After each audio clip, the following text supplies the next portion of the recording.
ओम जय जय जय नमोस्तु नमोस्तु नमोस्तु नमो हरियंताणम नमो सिद्धाणम नमो ऐर्याणम नमो वैजयनम नमो लोय सौसौणम ओकारम बिंदु संयुक्तम नित्यम ध्यायन्ति योगिनः कामदम मोक्षदम च ओंकाराय नमो नमः अविरत शब्द गणोत्पक्षालित सकल भूतल मल कलंका मुनि भी रूपासित तीर्था सरस्वती हर्तु नो दुरीतान अज्ञानतिमिरन्धानां ज्ञानाञ्जनशलाकया चक्षुरुन्मीलितं येन तस्मै श्रीगुरुवे नमः।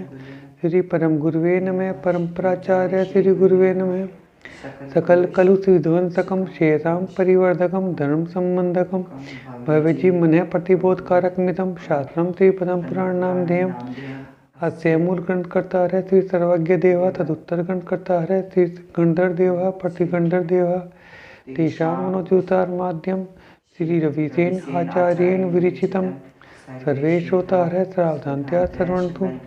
मंगलम भगवान मेरो मंगलम कुद्मोगनि मंगलम कुंकुमाद्यधर्मोस्तु मंगलम सर्वमंगल मांगल्यम सर्वकल्याणकारकम वरदानं सर्वधर्माणां जैनं जयतु शासनम जैनं जयतु शासनम।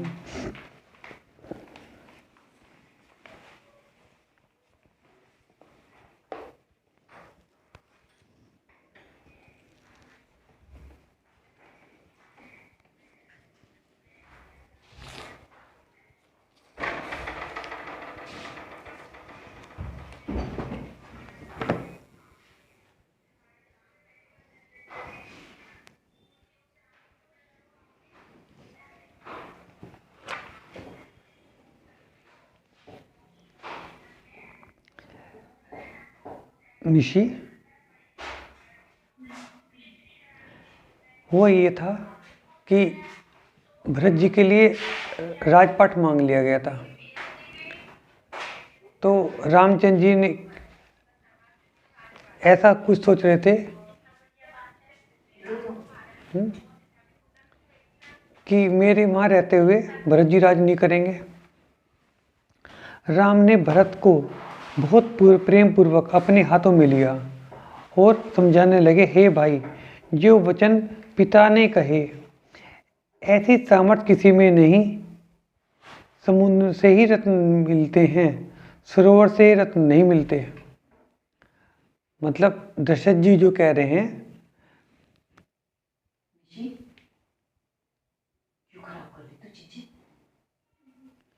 दशरथ जी जो कह रहे हैं वे बात बहुत सारभूत हैं।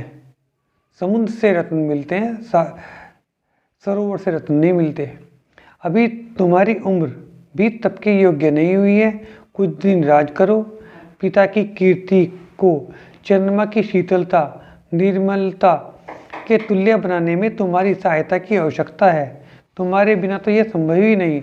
तुम्हारे जैसे संत पुरुष के होते हुए माता शोक को प्राप्त होकर मृत्यु को वर्ण कर ले, ये ठीक नहीं है।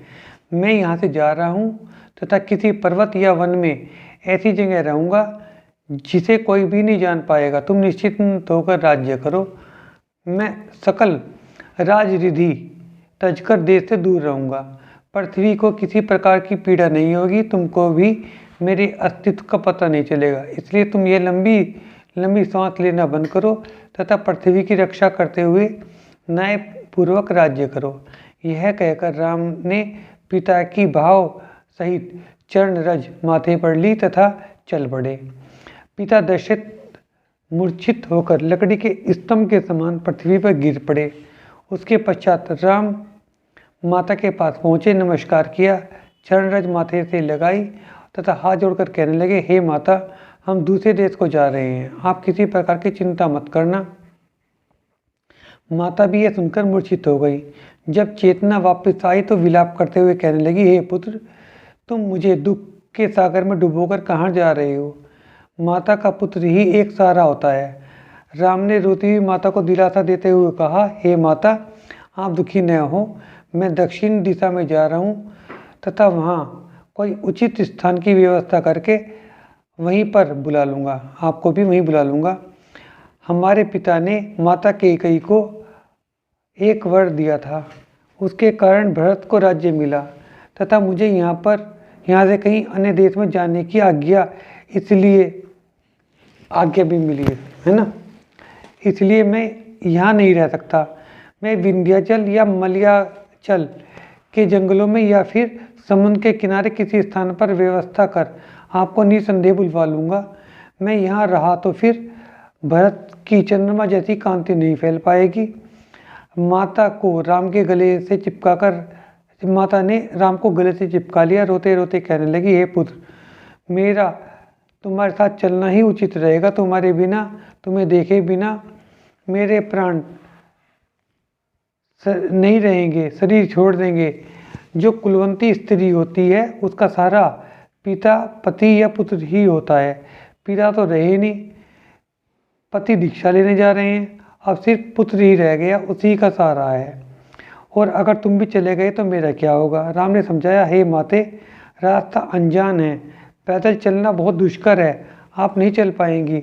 इसीलिए जैसे ही कोई सुख का स्थान मिलेगा सवारी भेजकर निश्चित रूप से आपको बुलवा लूँगा। तुम्हारे चरणों की सौगंध खाता हूँ कि तुम्हें लेने आऊँगा। तुम किसी प्रकार की चिंता मत करना। यह कहकर राम फिर पिता के पास पहुँचे। पिता और चारों माताओं की चरण वंदना की, उनके चरण रज माथे पर लगाया, दिलासा दी और आंसू पहुँचे। सीता ने भी पति के साथ ही चलना स्वीकार कर यथा योग्य प्रणाम किया और चरण रज को सिर से लगाया। फिर राम सीता दोनों वहाँ से निकल पड़े। जब लक्ष्मण ने राम के इस प्रकार शांत भाव से वन की ओर प्रस्थान करते देखा तो क्रोधित होकर सोचने लगे, एक पिता ने एक स्त्री के वशीभूत होकर यह अन्याय किया है, राम को वनवास दे दिया है।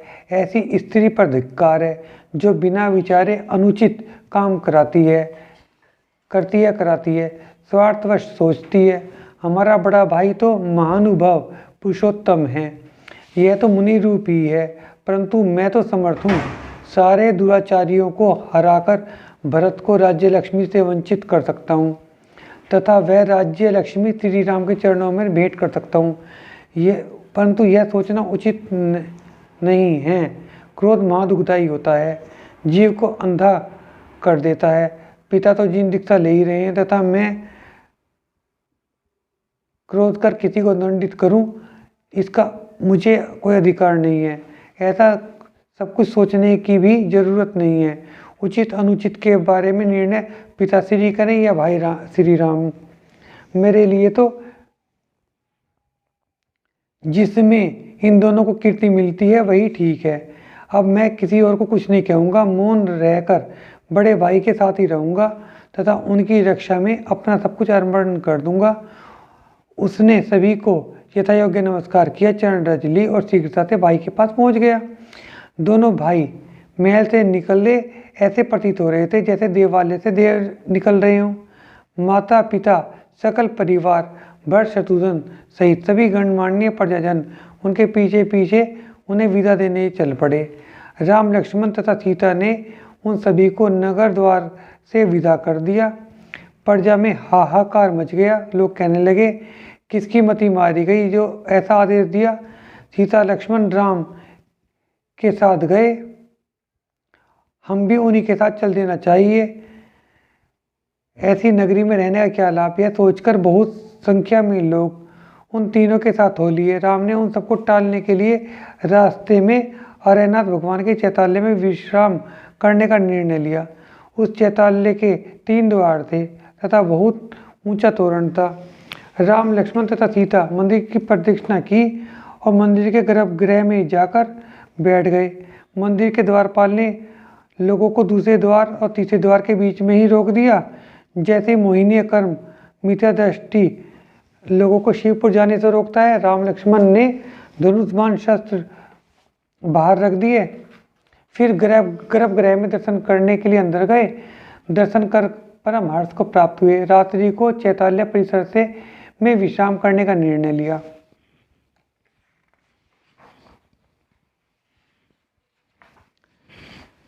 अब भरत का राज्याभिषेक। गौतम स्वामी ने राजा सैनिक से कहा, सारी शुद्ध वस्तुओं में मन की शुद्धता महाप्रशंसा योग्य होती है। स्त्री पुत्र को भी सीने से लगाती है तथा पति को भी। दोनों का अभिप्राय अलग अलग होता है तो परिणाम भी अलग अलग ही होता है। दशरथ की चारों रानियां जब पुत्र से विदा होकर दशरथ के पास महल में पहुंची और विनयपूर्वक कहा, हे देव, कुल रूप जहाज दुख के सागर में डूब रहा है, उसे बचा लो, राम लक्ष्मण को वापस ले आओ।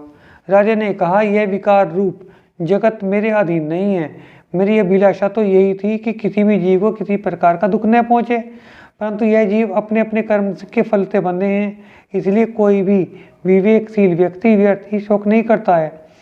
इंद्रियों के सुख से पूरे नहीं होते हैं, उनसे पहले भी जीव की आयु पूरी हो जाती है।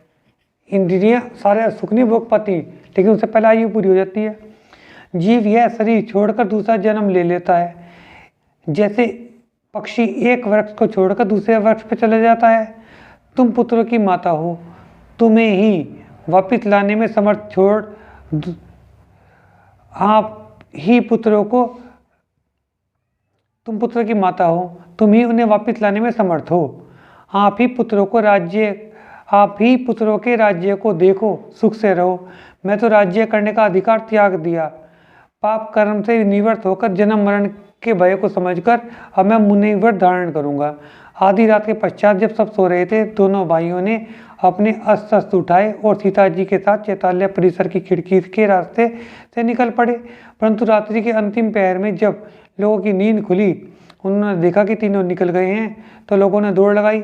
कुछ लोग उनके नज़दीक भी पहुंच गए। जैसे जैसे आसमान में जैसे आसपास के ग्रामों के लोगों को पता चला, वे भी राम लक्ष्मण और सीता के दर्शन के लिए उनके पास पहुंच जाते।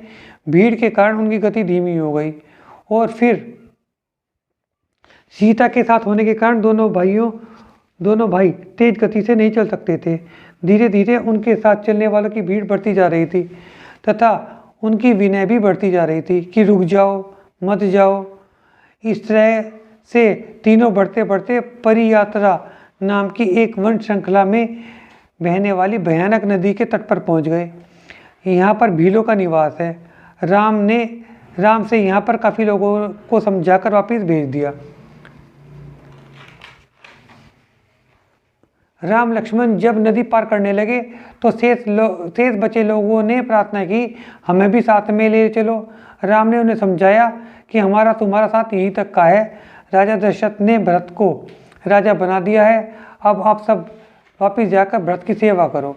लोगों ने कहा, हे नाथ, हमारे स्वामी तो आप ही हैं, हम आपको छोड़कर कहाँ जा सकते हैं। बचपन से लेकर अब तक हम आपके साथ रहे हैं, आपके बिना तो हम अनाथ हैं। पर राम लक्ष्मण सीता ने उन्हें वहीं से विदा किया तथा नदी पार कर ली। ऐसा लगा कि राम लक्ष्मण को रास्ता देने के लिए वह भयानक नदी भी शांत हो गई। जब तीनों नदी पार कर दूसरे तट पर पहुंचे, वृक्षों के बीच वन में प्रवेश कर गए तो इधर खड़े लोगों को दिखने बंद हो गए। तब लोगों ने विचार करना आरंभ किया। कुछ लोगों ने वहीं दीक्षा धारण कर ली, कुछ घूमते रहे, कुछ वापस आकर अयोध्या चले गए। वहां पहुंचकर उन्होंने सारा वृत्तांत दशरथ और भरत को सुनाया। उसे सुनकर उन्हें बहुत दुख हुआ। दशरथ ने भरत का राज्याभिषेक किया और वन जाकर स्वामी भूतहित से दीक्षा धारण कर ली। सकल विहारी जिन कल्पी हो गए। परम शुक्ल ध्यान की अभिलाषा लेकर जीव कर्मों पर चिंतन करने लगे। धीरे धीरे अपने ऊपर संयम का निर्मोह दशा प्राप्त कर लिया। पहले जिन देशों को सेना के साथ रौंदा था, अब उन्हीं स्थान पर पैदल चलकर विहार करने लगे। उधर कौशल्या, सुमित्रा, सुप्रभा पति के वैरागी होने पर तथा पुत्र के वनवास चले जाने से अत्यंत शोकाकुल हो जाती हैं। उनके दुखों को अपना दुख मानकर राजा भरत राज्य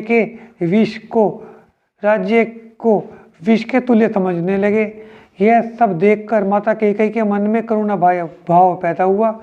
वह भरत से कहने लगी, हे पुत्र, तुमने राज्य पाया, बड़े बड़े राजा तेरी सेवा करते हैं, परंतु राम लक्ष्मण के बिना यह राज्य शोभायमान नहीं हो रहा है। तुम दोनों विनयवान भाइयों के बिना यह राज्य ही प्रतीत नहीं हो रहा है। कहाँ का सुख, कहाँ का देश की शोभा, कहाँ तुम्हारी धर्मज्ञता। तुम दोनों कुमार तथा राजपुत्री सीता, जिन्होंने जीवन भर सुख भोगों का आनंद उठाया, किस तरह से पत्थर कंकड़ों तथा कांटों भरे मार्गों पर चलेंगे। इधर तुम दोनों गुणीजनों की माताएं रो रो कर अपने प्राण त्याज देंगी। इसलिए मेरा यही परामर्श है कि तुम कोई तीर रथ लेकर आओ, उन्हें वापस ले आओ, फिर उनके साथ चिरकाल राज्य करना। मैं भी तुम्हारे साथ उन्हें मनाने के लिए चलना चाहती हूँ। माता की यह आज्ञा सुनकर भरत को बहुत प्रसन्नता हुई। उसने अपने साथ 1000 अश्वारोही सैनिकों को लिया, साथ में उन लोगों को भी जिन्हें राम ने वापस भेज दिया था। लोगों से पूछते पूछते भरत ने वह यात्रा 9 दिन में ही पूरी कर ली। राम को दूर से ही देखकर वह घोड़े से उतरा और राम की तरफ दौड़ पड़े और राम के पैरों में गिरकर बेहोश हो गए। राम ने उपचार कर उन्हें सचेत किया। चेतना आने पर भरत दोनों हाथ जोड़कर विनती करने लगे, हे नाथ, यह राज्य देकर मेरे लिए विडंबना उपस्थित कर दी है। आप सत्य और न्याय के ज्ञाता हैं। मेरे लिए इस राज्य का कोई महत्व नहीं है, ना कोई लाभ। आपके बिना जीने का कोई प्रयोजन भी नजर नहीं आता। आप ही मेरे प्राणों के आधार हैं। अब यहाँ से उठिए तथा अपने नगर को चलें। हे प्रभु, मुझ पर कृपा करें। राज्य आप ही करें, राज्य के लिए आप ही समर्थ हैं। अपना राज्य वापस लेकर मुझे सुखी करें।